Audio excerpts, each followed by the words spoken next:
안녕하세요. 저는 서울에 사는 30대 중반의 여자입니다.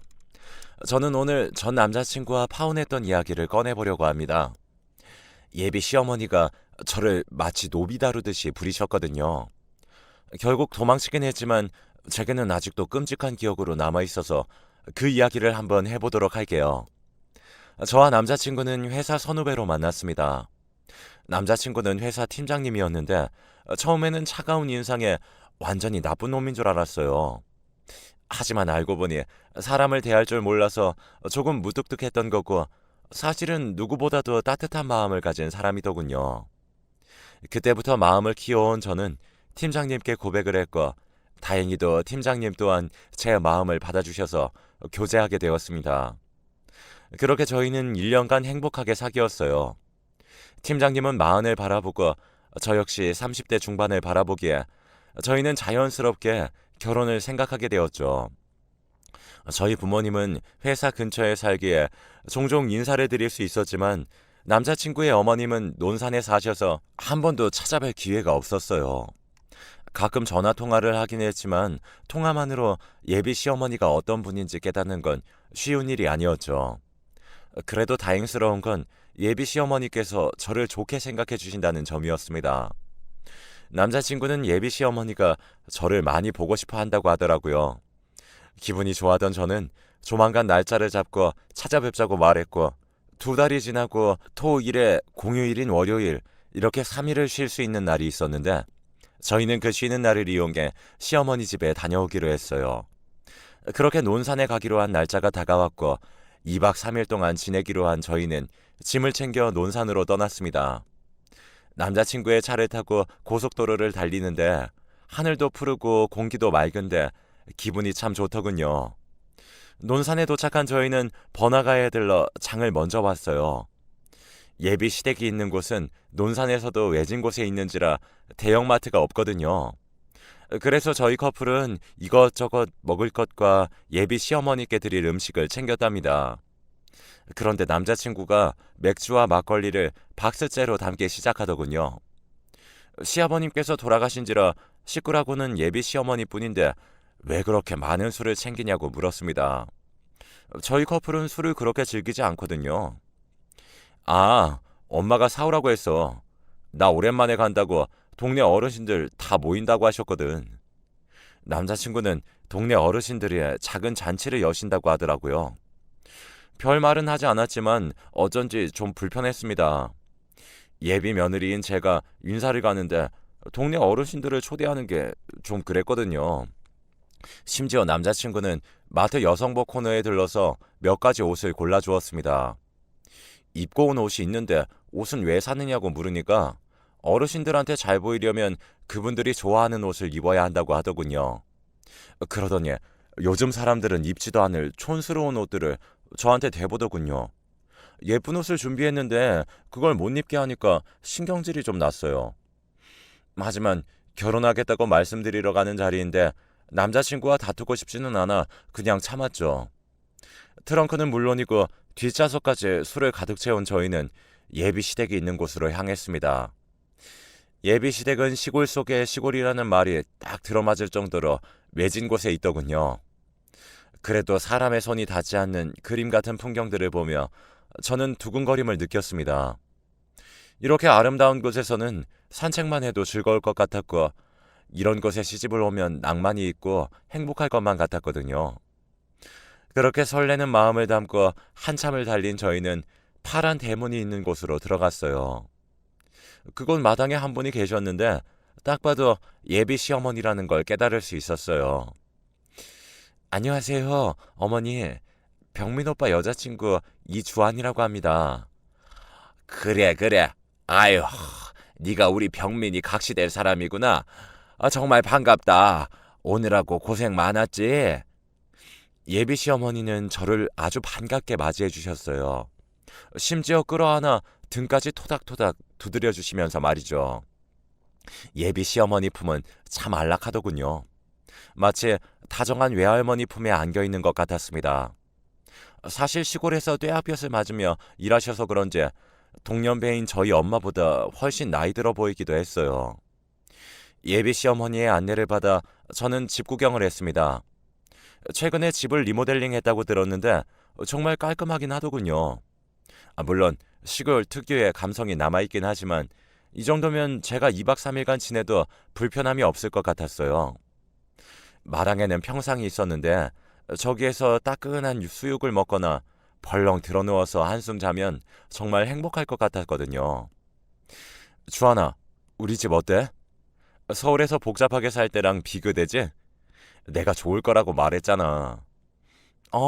진짜 그러네, 오빠. 여기 너무 좋다. 오빠 덕분에 이렇게 좋은 것도 와보고, 어머니도 친절하게 맞아주시고, 나 여기 정말 잘 온 것 같아. 그렇게 저희는 휴가를 정말 잘 온 것 같다며 서로 평상에서 장난치며 노래를 불렀습니다. 그때 예비 시어머니께서 저희를 바라보시고는 배고프지 않느냐고 물으셨어요. 휴게소에서 뭘 먹긴 했지만 배가 고팠던 저는 출출하다고 말했습니다. 그러자 예비 시어머니께서는 염소 수육을 해주신다고 조금만 참고 쉬고 있으라고 말씀하시더군요. 솔직히 조금 꺼림칙했어요.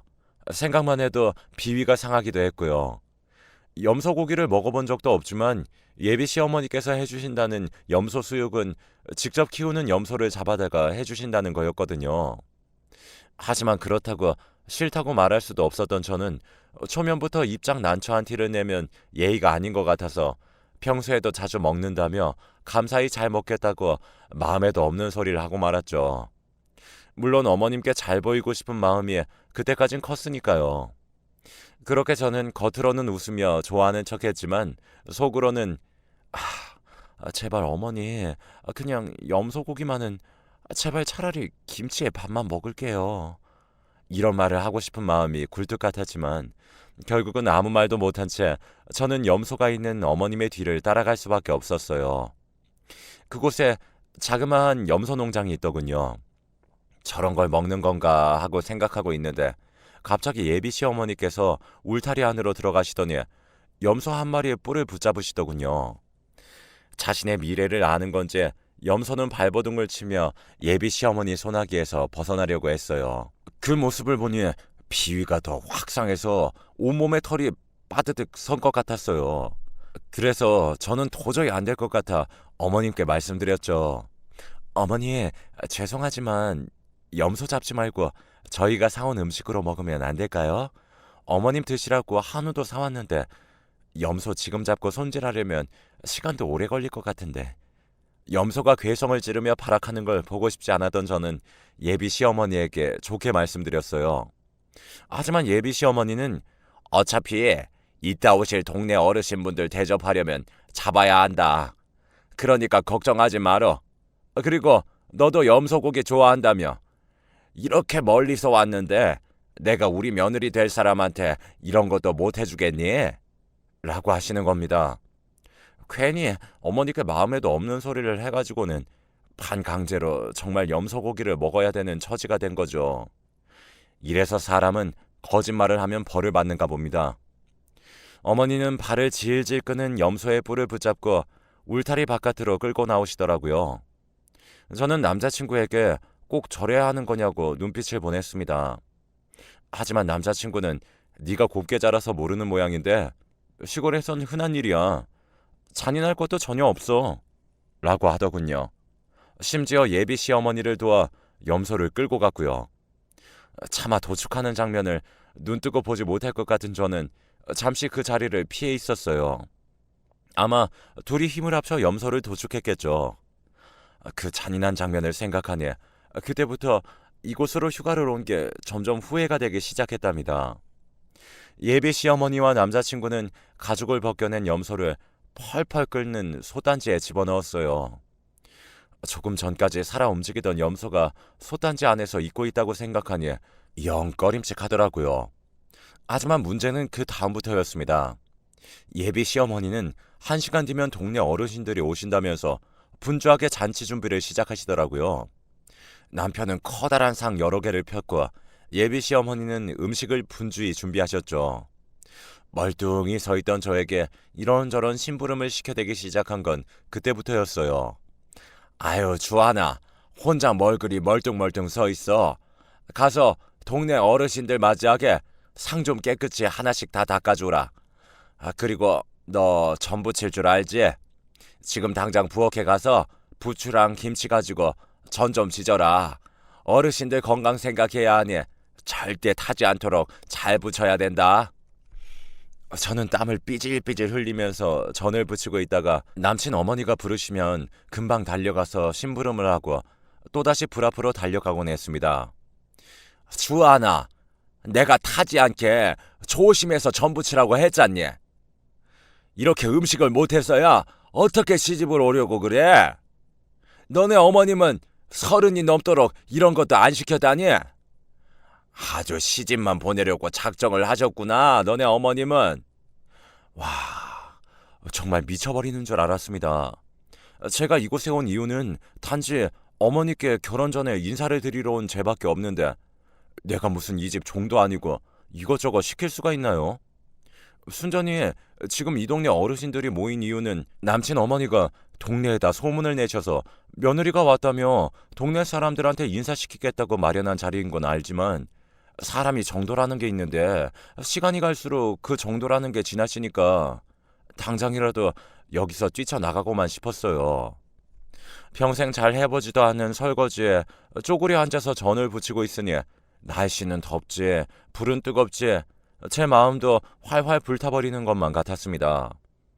당장 도망치고 싶었지만 그럴 수도 없었어요. 남자친구도 옆에서 허드렛 일을 땀을 흘리며 하고 있었거든요.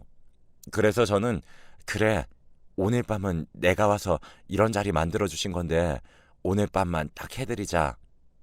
아들이 며느리 될 사람 데리고 왔는데 얼마나 자랑하고 싶으셨겠어. 라며 스스로 위안을 삼으려고 노력했습니다. 하지만 그건 저만의 대단한 착각이었어요. 1시간 정도가 흐르자 정말 동네 어르신들이 하나둘씩 예비 시댁으로 오시더군요. 그분들은 옹기종기 모여 앉아 염소 수육을 드시고 저와 남자친구가 사온 맥주에 막걸리를 정신없이 비우셨습니다. 예비 시어머니께서 제게도 염소 수육을 내주시긴 하셨지만 그건 그저 접시에 대충 덜어서 부엌 한켠에 놓아둔 것뿐이었죠. 심지어 국내 어르신들이 심부름을 엄청나게 시키는 바람에 그것마저 제대로 먹지도 못했고요. 해가 지고 밤이 되자 동네 어르신들이 돌아가셨어요.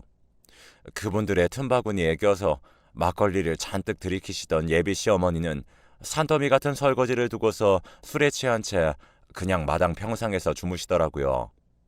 모든 걸 우리한테 마치 맡겨버린 모습인 것만 같았습니다. 그래서 어쩔 수 없이 남친이랑 또 서서 설거지를 하기 시작할 수밖에 없었죠.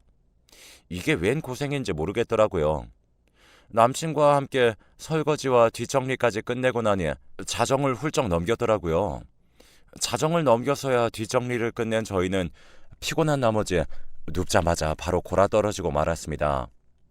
얼마나 그날이 악몽 같았으면 꿈에서도 마치 현실처럼 내가 계속 기계처럼 어머니 시중을 들고 있는 것 같았어요. 다음날 아침 깊은 잠에 빠져들고 있을 때쯤 누군가가 저를 흔들어 깨우는 겁니다. 처음에는 남자친구인 줄 알고 오빠, 나 너무 피곤해서 그런데 조금만 더 잘게. 몸이 너무 무거워서 지금 못 일어나겠어. 라고 했는데 꿈에서도 듣기 싫은 그 목소리가 들리는 겁니다. 예, 너 지금 잠꼬대 하니? 지금 시간이 벌써 7시가 되어가는데 아직도 이러고 있어? 얼른 채비해라. 밭에 가서 고추 좀 따러 가자꾸나. 네? 어머니, 이 시간에 갑자기 고추라니요. 오늘도 누구 오시나요? 아휴, 그게 아니라 올해 고추 농사가 잘 돼서 니네 집에도 좀 담아서 보내주려고 한다. 그러니까 어서 채비해. 어머니, 저희 집에 고추 겁나 많아요. 굳이 안 그러셔도 돼요, 어머니. 뭘 안 그래도 돼. 사돈 될 분들인데 네 시애미가 고추 좀 보내는 것은 사돈 간의 정으로 보내준다는 건데 참말 말고 어서 일어나. 그리고 이거 입고 10분 뒤에 나와라. 어머님이 주신 것은 정말 말로만 들었던 몸빼바지였어요. 알록달록 색상이 섞인 그 몸빼바지 말이에요. 30평생 살면서 단 한 번도 입어본 적이 없었는데 대단한 시어머니 되실 분 때문에 저는 그 몸빼바지를 입고 있는 처지까지 되어버렸죠. 기가 찼지만 밭일하는데 제 옷이 더러워지는 게 싫어서 일단 입긴 입었어요. 그렇게 시어머니와 밭으로 나가려는데 남자친구는 드르렁 드르렁 코 고는 소리가 들리더군요. 그걸 듣는데 자기 자식은 놔두고 왜 남의 자식을 고생시키는 거야? 이런 생각이 들었지만 제 손을 잡고 언제 그랬냐는 듯 다정하게 밭으로 데리고 가는 모습을 보니 저는 더 이상 어쩔 도리가 없었습니다. 정말 마음 같아서 당장 손을 빼버리고 싶었지만 어머님 손이 무슨 단단한 바위 같았어요. 덩치도 크신 분이었지만 손목 힘이 워낙 강해서 저는 마치 경찰이 도둑을 연행하는 것처럼 질질 끌려가다시피 했네요. 아, 다들 안 보셔도 상상해 보시면 어떤 느낌인지 아시겠죠? 고추밭으로 가니 예비 시어머니는 먼저 시범을 보이시며 고추 따는 방법을 알려주셨어요. 그렇게 어려운 건 아닌 것 같아서 저는 말씀해 주신 대로 열심히 고추를 따기 시작했어요. 하지만 시간이 오전 9시가 넘어가자 등짝에 쏟아지는 햇빛도 점차 뜨거워지기 시작하는 겁니다. 선크림도 안 바르고 나왔는데 뜨거운 땡볕 때문에 온몸이 타들어가는 기분이었어요. 그런데 고추를 따다 예비 시어머니의 기이한 행동을 보고 깜짝 놀라고 말았습니다. 어디서 쉬쉬하면서 물소리가 들리는 겁니다. 그래서 얼굴을 돌렸더니 세상에나 어머님이 저를 보며 씩 웃으시면서 밭에서 오줌을 싸고 있는 겁니다. 아유, 얘야. 시골에서는 급할 때 다 이렇게 싸. 그러니까 이해하렴. 너도 마려우면 눈치 보지 말고 얼른 싸고. 얼마나 시원한지 몰라요. 그리고 이 고추밭에 오줌 싸면 다 거름이 되고 살이 된단다. 헐. 실실 웃으면서 제게 말하는 어머니의 모습을 보고 황당하고 어이가 없었어요. 아무리 앞으로 내가 자주 볼 사이이고 며느리 될 사람이라고는 하지만 우린 어제 살면서 처음 보는 인간관계였거든요. 그런데 어떻게 제 앞에서 그럴 수가 있는지, 그런 어머니를 보고 앞으로 제 인생에 지옥문이 열리는 것만 같았습니다. 그리고 처음에는 우리 친정에 보내줄 고추만 따겠다는 시어머니는 한참이 지나도록 그만하자는 소리를 하지 않는 거예요. 들어보니 내일 시장에서 장이 열리는데 이 고추들을 시장에 팔아야 하니 조금만 더 따자는 겁니다. 아, 그 말은, 친정에 고추 보내자고 했던 말은 그저 시장에 고추를 팔기 위한 미끼를 던져서 자고 있는 저를 기어코 데리고 왔던 거였어요. 아, 정말 너무 얄밉고 어쩜 저렇게 꼴불견일 수 있는지 한 번만 더 건들면 정말 폭발해버릴 것만 같았어요. 하지만 제 얼굴을 보고 상황 파악이 되셨는지 곧바로 내려가자고 하시더군요. 정말 눈치 빠른 백여시 같았어요. 그렇게 저희는 집으로 내려올 수 있었어요. 수북이 쌓인 고추를 보고 남자친구는 대충 상황을 파악했는지 예비 시어머니에게 말했죠. 엄마, 뭐하러 주한이 일찍 깨워서 밭에 들어갔어. 어제 엄마 술 취해서 잠들 때 주한이가 다 치우고 새벽에서야 잠들었단 말이야. 그리고 이 고추는 또 뭐야? 서울 가면 마트에 이런 거 아주 널렸는데 주한이 여기 인사드리러 온 거지 막노동하러 온 거 아니잖아. 그렇게 말하면서 시어머니에게 언성을 높이는 겁니다. 그래서 그 앞에서 무안했던 저는 아니 오빠 전혀 힘들지 않던데 뭘, 어머니랑 산책도 할 겸 잠깐 갔다 온 거야. 그러니까 너무 어머니께 그러지 마 라고 또다시 마음에도 전혀 없는 소리를 하고 말았습니다. 그러자 시어머니는 거봐, 내가 뭘 고생을 시켰다는 거야. 미리 일 배워놔서 나쁠 것 없잖아. 설마 이 늙은이 보고 평생 밭일 하라는 게냐? 너네들이 틈나는 대로 와서 예미 일도 도와줘야 할 거 아니야. 어디 고추밭 뿐이니 밭에 당근이랑 무랑 다 재배해야 하는데. 헐, 이거 배워서 그럼 나보고 시간 날 때마다 오라는 거야? 그리고 고추 말고 당근은 또 뭐고 무는 또 뭐야? 나 평생 이 집에서 종노릇 해야 되는 거야? 생각만 해도 너무 끔찍했어요. 마치 이 집에 시집 오면 며느리로 들어온 게 아니라 그 말로만 들었던 고통의 시집살이를 해야 될 것 같은 느낌이 들기 시작하더군요. 그렇게 조금 쉬다가 저녁 먹을 때쯤이 되었습니다. 예비 시어머니는 저녁 때 저희가 사온 한우를 구워 먹자며 깻잎을 따러 가자고 하셨어요. 아가, 귀찮겠지만 깻잎 좀 따오자. 얼마나 따오려나 싶어 따라갔습니다. 그런데 혹시나가 역시나라고 손이 큰 예비 시어머니는 깻잎을 수백 장이나 따시더군요. 이분 셋인데 뭘 그렇게 따나 욕심도 참 많다 싶었어요. 그렇게 저와 예비 시어머니는 깻잎을 따와 물에 씻었어요. 그런데 갑자기 한 남자분이 대문을 거칠게 밀며 들어오시더군요. 김씨, 김씨 아줌마 있어? 김씨는 다름 아닌 예비 시어머니를 지칭하는 말이었어요. 그걸 아는 예비 시어머니가 나가보시더군요. 아니 김씨 아줌마, 혹시 아줌마가 밭에 있던 깻잎 다 따갔어? 공동으로 쓰는 깻잎을 그렇게 싹쓸이해 가면 어떡해? 남자분은 공용으로 사용하는 텃밭의 깻잎을 전부 털어가면 남들은 대체 뭘 먹냐고 따졌어요. 공동 텃밭인지 몰랐지만 저 역시 남자분의 말씀에 동의하는 바였습니다. 다 먹지도 않을 깻잎을 수백 장이나 따왔으니까요. 그런데 예비 시어머니 항변이 정말 우습더군요. 아니, 우리 집에서 딴 거 맞아요. 근데 내가 간 게 아니라 우리 며느리를 시켰거든. 내가 고기 먹을 때 좀 먹자고 깻잎 따오라고 시켰는데 그걸 다 따왔지 뭐예요. 내가 참 기가 막혀서 아유 미안해요. 내가 안 그래도 한 소리 했어요. 새아가 너 좀 나와봐라. 예비 시어머니는 잘못을 다 제 탓으로 돌리는 건 물론 심지어 저를 불러내 대신 사과까지 시키더군요.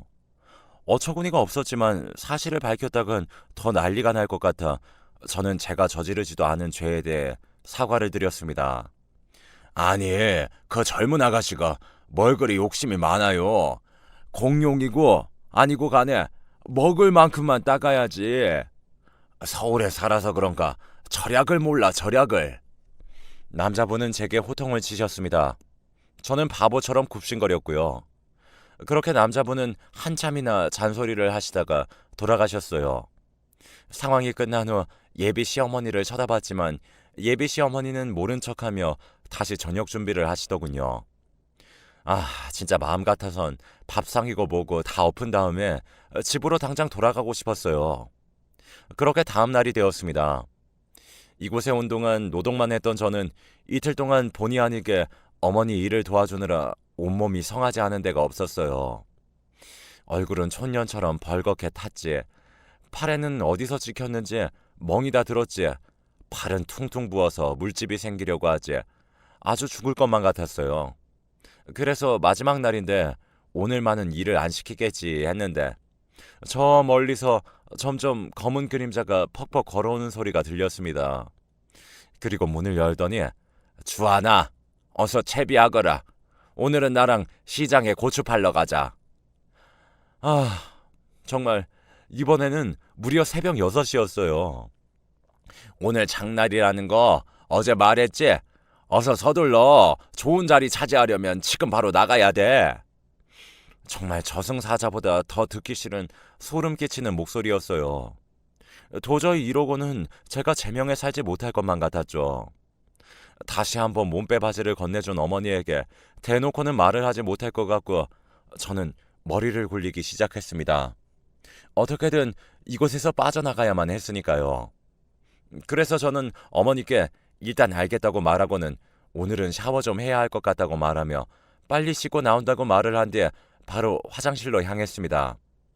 그리고는 물소리가 나게 수도꼭지만 틀어놓고 제 휴대폰으로 카카오 택시를 호출하기 시작했어요. 아무리 시골이라고는 하지만 조금만 가면 읍내인 곳이니까 금방 잡힐 수도 있을 것 같았어요. 그렇게 저는 제발 택시가 잡히기만을 간절히 기도하고 기도했습니다. 그리고 제게 날라온 문자 한 통. 23분 뒤 도착. 네, 맞아요. 23분 뒤에 이곳에 도착을 한다는 문자였어요. 그래서 저는 어떻게든 그 순간부터 23분을 버텨야만 했습니다. 버티지 않으면 전 꼼짝없이 시어머니한테 잡혀서 시장에서 고추를 팔게 되는 신세가 될 테니까요. 어머님은 화장실 문을 세게 두드리시면서 아니 얘가 시간 없다니까 대충 씻고 나올 것이지 왜 이렇게 오래 걸리니? 라며 자꾸 재촉을 하셨습니다. 그 23분이 마치 2시간도 넘는 것 같았어요. 그렇게 기다리고 있다가 조용히 화장실 밖으로 나오니 어머님이 안 보이는 겁니다. 보니까 다른 집안일을 제가 씻고 있는 동안 하고 있는 것 같았어요. 저는 그때를 노리고 제 짐도 버려둔 채 손살같이 호출한 택시를 타기 위해 뛰어나갔습니다. 그 순간에는 짐이고 뭐고 남편도 다 필요 없었어요. 무조건 이 집에서 나가야만 한다는 생각만 갖고 있었으니까요. 그렇게 저는 어머니 몰래 그 지옥 같은 곳에서 빠져나갈 수 있었고 구사일생으로 택시를 탈 수 있었습니다. 왜 직접 말하지 않고 그렇게까지 했냐고요? 그렇게 말을 했다가는 시어머니 그리고 남편과 인상 붉히면서 언쟁을 했을 게 뻔하니까요. 그제야 제가 떠날 걸 눈치챘는지 남자친구에게서 전화가 미친 듯이 걸려오더군요. 주하나, 어디야? 너 대체 어디야? 왜 말도 없이 사라졌어? 나 지금 서울 가는 길이야. 뭐? 서울? 지금 서울 가고 있다고? 그래. 오빠랑 오빠네 엄마 꼴도 보기 싫어서 올라가는 길이야. 덕분에 여름 휴가 아주 잘 보내고 간다. 내가 이번 여름 휴가 보내고 느낀 점은 오빠네 집안 며느리로 들어갔다가는 절대 안 된다는 거야. 며느리로 들어갔다간 아주 평생 일만 하다 죽을 것만 같아.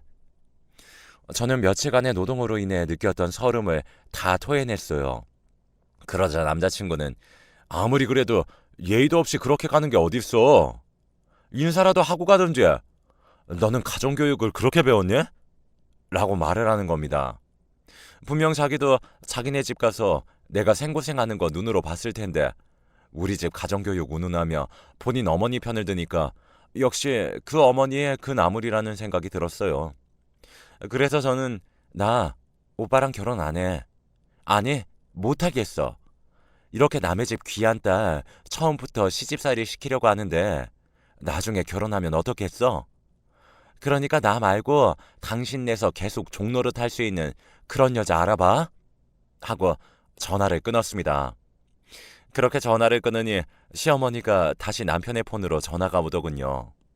세아가, 너 지금 뭐 하는 거냐? 일하기 싫으면 싫은 거지.